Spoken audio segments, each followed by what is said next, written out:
Okay, so this is a calf crusher variation. This is one of the earliest techniques I ever remember seeing from lockdown.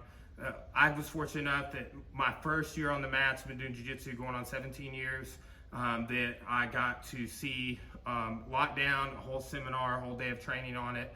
And this calf crusher is one of the earliest techniques that I ever remember being, instructed on. Like, hey, here's an option from half guard on bottom, okay?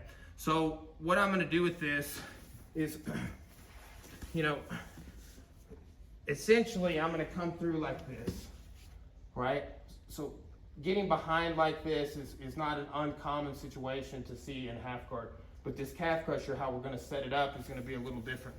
Okay, so say he's got a head arm on me, right? I wanna come here and I suck this elbow in, and then I'm gonna get both underhooks, elevating him here. As I do that, I shoot through, right? And I can start working on that calf crusher, okay?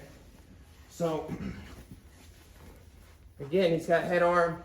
I'm looking to make him post. I suck in, I come up here. I'm coming in, I grab, I pull, and I've got the lock, okay?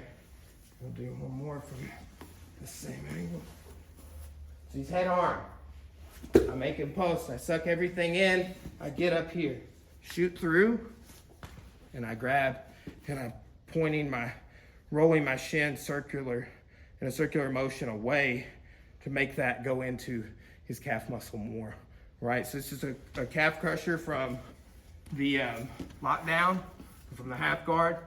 Lockdown just being a variation of half guard we're gonna be working on in our classes over the next few weeks. So cool technique, been around for a long time, give you something to work on.